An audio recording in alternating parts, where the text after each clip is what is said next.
কোনো বিধবা নারী কোনো রঙিন কাপড় পরতে পারবেন না। ওলা সাওবা আসবিন, এমব্রয়ডারি করা, ডিজাইন করা কোনো জামা কাপড় তিনি পরবেন না।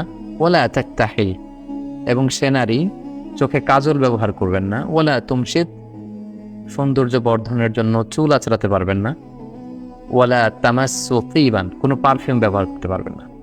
তাহলে এই হাদিসের আলোকে কিন্তু একজন বিধবা নারী কি করবেন এবং কি করবেন না সেটার একটা রোডম্যাপ কিন্তু আমরা এই হাদিসের মাধ্যমে পেয়ে থাকি।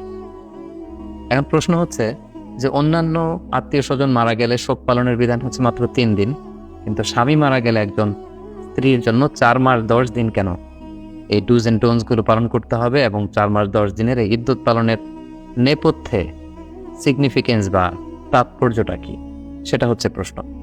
এক্ষেত্রে স্কলারগণ কিছু কারণ এই 4 মাস 10 দিনের ইদ্যতের পেছনে ওনারা বের করেছেন। এর মধ্যে একটি কারণ এরকম হতে পারে যে স্বামী মৃত্যুর পরে যদি তার স্ত্রী খুব আনন্দ উল্লাসের সাথে সাজুগুজু করে ঘর থেকে বের হয়, তাহলে এই নারীর চরিত্রের ব্যাপারে অনেকে প্রশ্ন তুলতে পারেন যে এটা কেমন স্ত্রী যার প্রিয়তম স্বামী পৃথিবী থেকে বিদায় নিয়েছে, আর তার কিছুদিনের মধ্যে তিনি সেজে গুজে নিজেকে প্রচার করে প্রসার করে তিনি রাস্তাঘাটে বের হচ্ছেন বা হাঁটাহাঁটি করছেন। এটা মানে তাদের ভালোবাসার ব্যাপারে, বিশেষ করে সে নারীর চরিত্রের ব্যাপারে অনেকের প্রশ্ন আসতে পারে যে তাহলে কি তিনি তার স্বামীকে পছন্দ করতেন না? যদি স্বামীকে পছন্দ করেই থাকেন তাহলে স্বামী বিদায় নেওয়ার পর তো তিনি শোক পালন করবেন, তিনি তো খুব আপসেট থাকার কথা। এটা হচ্ছে একটা কারণ। আরেকটি কারণ হতে পারে যে যেহেতু স্বামীর ইন্তেকালের পর একজন স্ত্রীর মানসিক অবস্থাটা খুব ভঙ্গুর থাকার কথা, তিনি মানসিকভাবে খুবই কঠিন একটা অবস্থায় পড়ে যান, তো সেই কঠিন পিরিয়ডটাকে কাটিয়ে উঠবার জন্য ইসলামী শরিয়ত তার জন্য একটি লম্বা সময় দিয়েছেন, 4 মাস 10 দিনের একটা লম্বা সময়। এই সময়ের মধ্যে তিনি নিজেকে সামলে নিতে পারবেন, নিজেকে গুছিয়ে নিতে পারবেন, বা স্বামী হারানোর যে বেদনা, যে হাহাকার, যে কষ্ট, সেটা থেকে তিনি হয়তো উঠে আসতে পারবেন। সবচেয়ে যে বড় কারণটি স্কলাররা উল্লেখ করেছেন সেটা হচ্ছে স্বামী ইন্তেকালের কারণে সে স্ত্রীর জরায়ুতে তার লেট হাজব্যান্ডের কোনো স্পার্ম রয়ে গিয়েছে কিনা এটাকে নিশ্চিত করার জন্য 4 মাস 10 দিনের লম্বা সময়টা তার বাসায় অবস্থান করাটা জরুরি। ফলে এটা কনফার্ম হওয়া যাবে যে মৃত স্বামীর কোনো স্মৃতি ওই বিধবা স্ত্রীর পেটে রয়ে গিয়েছে কিনা। কেননা ইসলাম এই নাসালকে, বংশ পরিক্রমাকে, কার বাবাকে, কোন বংশ থেকে কার জন্ম হলো, এই বিষয়গুলোকে ইসলাম খুব বেশি গুরুত্ব দেয়। সেজন্য যদিও আধুনিক চিকিৎসা বিজ্ঞানের কারণে অগ্রিমভাবেই বা আগে থেকেই হয়তো জেনে যাওয়া সম্ভব হচ্ছে যে এই মহিলা প্রেগনেন্ট কি প্রেগনেন্ট না, কিন্তু ইসলামী শরিয়া এখানে একটা লম্বা পিরিয়ড অফ টাইম আমাদেরকে বেঁধে দিয়েছে এবং সেটাই আমাদেরকে পালন করতে হবে, আর সেটা হচ্ছে 4 মাস 10 দিন। সো আমরা এই 4 মাস 10 দিনের লম্বা সময়ের মধ্যে এটা বোঝা যাবে যে আগের স্বামীর কোনো স্পার্ম এই বিধবা নারীর জরায়ুতে আছে কিনা, এবং তিনি যদি সন্তান সম্ভবা হন তাহলে বুঝতে হবে এই সন্তানটি যে স্বামী পৃথিবী থেকে বিদায় নিয়েছেন সেই স্বামীর।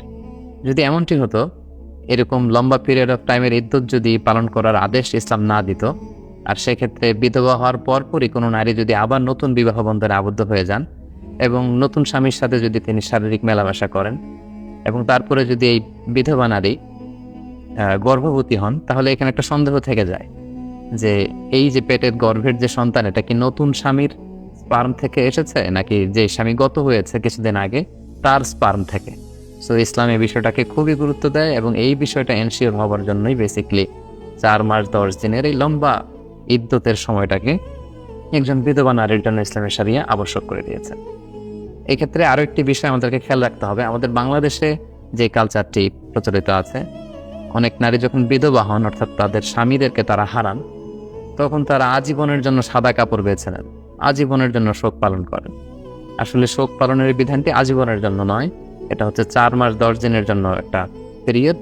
এই পিরিয়ডেই আপনি এই ডুজ অ্যান্ড ডোন্টস গুলো মেনে চলবেন, এবং 4 মাস 10 দিনের এই ইদ্যতের পিরিয়ড যখন চলে যাবে তখন আপনি আবার আপনার স্বাভাবিক জীবনযাপন করতে পারবেন এবং প্রয়োজনে চাইলে আপনি আবার নতুন বিবাহ বন্ধনেও আবদ্ধ হতে পারবেন ইনশাআল্লাহ। তাহলে সম্মানিত সুধী, আমরা খুব সহজে বলতে পারি যে 3 দিন হচ্ছে স্বাভাবিক শোক পালনের নিয়ম, কিন্তু বিধবা নারীর জন্য, তার স্বামীর জন্য তিনি 4 মাস 10 দিন শোক পালন করবেন বা ইদ্যত পিরিয়ড কাটাবেন। এবং সেক্ষেত্রে শরিয়া কিছু ডুজ অ্যান্ড ডোন্টস দিয়েছে, যেমন এই 4 মাস 10 দিনের সময়কালে তিনি স্বামীর ঘরে অবস্থান করবেন, বিনা প্রয়োজনে বাইরে বেরোবেন না, তিনি খুব বেশি সাজসজ্জা করবেন না, মেকআপ করবেন না, খুব অতিমাত্রায় ডিজাইন করা রঙিন কাপড় পরে তিনি বেরোবেন না, সাধারণ জামা কাপড় পরে তিনি ঘরে অবস্থান করবেন। তিনি এই সময়টাতে পারফিউম ইউজ করবেন না, অতিমাত্রায় জুয়েলারি অলংকার এগুলো ব্যবহার করবেন না। নিজের সৌন্দর্য বাড়ানোর জন্য সাজসজ্জা হিসেবে আমরা যে মেহেদি ব্যবহার করি বা চোখে কাজল দেই, এগুলো তিনি ব্যবহার করতে পারবেন না। এবং এই লম্বা সময়ের মধ্যে তিনি সরাসরি বিবাহে আবদ্ধ হওয়ার মতো কোনো কাজ কিংবা বিবাহের প্রপোজাল বা বিবাহ নিয়ে কথাবার্তা এগুলোতেও তিনি জড়াবেন না। তবে জরুরি প্রয়োজনে তিনি তার স্বামীর ঘর থেকে বাইরে তিনি বেরোতে পারবেন। লেটসে ডাক্তারের কাছে যদি কোনো অ্যাপয়েন্টমেন্ট থাকে, অথবা তার জীবিকার জন্য যদি, যেহেতু স্বামী মারা গিয়েছে, উপার্জনের কোনো মাধ্যম নেই, তার নিজেকেই হয়তো উপার্জনের জন্য বের হতে হচ্ছে, কিংবা কোনো কিছু কেনাকাটার জন্য তার হয়তো আশেপাশে এমন কেউ নেই যেটা তাকে কেউ করে দিতে পারবে, সেক্ষেত্রে তিনি জরুরি প্রয়োজনে বের হতে পারবেন ইনশাআল্লাহ। তবে এক্ষেত্রে একটি ব্যতিক্রম হচ্ছে, কোনো নারী যদি বিধবা হওয়ার পাশাপাশি প্রেগনেন্ট হয়ে থাকেন, তখন তিনি যখন তার বাচ্চাকে ডেলিভারি করবেন, ওই ডেলিভারি করার মধ্য দিয়েই তার ইদ্যত পিরিয়ডটা শেষ হয়ে যাবে। সেক্ষেত্রে 4 মাস 10 দিনের জন্য আর তার অপেক্ষা করতে হবে না। উদাহরণস্বরূপ, কোনো নারী হচ্ছে লেটসে আমরা বলতে পারি যে 8 মাসের গর্ভবতী একজন নারী, ইন দ্য মিন টাইম তার স্বামী মারা গেল, এবং স্বামী মারা যাওয়ার 10 দিন পরেই তার পেটের বাচ্চা ভূমিষ্ঠ হলো। সেক্ষেত্রে এই বাচ্চা ভূমিষ্ঠ হওয়ার মধ্য দিয়েই এই বিধবা নারী ওনার ইদ্যত পিরিয়ডকে শেষ করতে পারবেন। সেক্ষেত্রে তার 4 মাস 10 দিনের জন্য বসে থাকতে হবে না। কেননা আমরা শুরুতে বলেছি, এই 4 মাস 10 দিনের নেপথ্যে মূল কারণ হচ্ছে এইটা চেক করা যে তার গর্ভে তার লেট হাজব্যান্ডের কোনো স্পার্ম আছে কিনা, কোনো সন্তান আছে কিনা। আর সেই সন্তানই যখন ভূমিষ্ঠ হয়ে গিয়েছে, সেক্ষেত্রে আমরা এখন নিশ্চিতভাবে বলতে পারি যে আগের স্বামীর কোনো স্মৃতি এই বিধবা নারীর পেটের মধ্যে অবশিষ্ট নেই। ফলে সন্তান ভূমিষ্ঠ হওয়ার মধ্য দিয়ে তিনি তার পিরিয়ড শেষ করবেন। এক্ষেত্রে খুব সোজা সাপটাভাবে সূরাতুত তালাকের 4 নম্বর আয়াতে আল্লাহ তাআলা বলছেন, ওয়া উলাতুল আহমালি আজালুহুন্না আইয়াদানা হামলাহুন। অর্থাৎ গর্ভবতী নারীদের ক্ষেত্রে ইদ্যত হচ্ছে তার ডেলিভারি, তার পেটের বাচ্চা যখন ভূমিষ্ঠ হয়ে যাবে, এই ভূমিষ্ঠ হওয়ার মধ্য দিয়ে তার ইদ্যত পিরিয়ড শেষ হবে। সেক্ষেত্রে 4 মাস 10 দিনের জন্য আর অপেক্ষা করতে হবে না। তো প্রিয় বোন নাসিমা, আশা করি আপনি আপনার উত্তর পেয়েছেন যে একজন বিধবা নারীর জন্য 4 মাস 10 দিনের যে ইদ্যত পিরিয়ড ইসলামী শরিয়া দিয়েছে, সেই সময়টাতে তিনি কি করতে পারবেন, কি করতে পারবেন না, এই ব্যাপারে ইসলামী শরিয়ার বিধানগুলো আশা করি আপনি বুঝতে পেরেছেন। আল্লাহ তাআলা আমাদের সবাইকে ইসলামকে সঠিকভাবে জেনে সে অনুযায়ী আমল করবার তৌফিক দান করুন।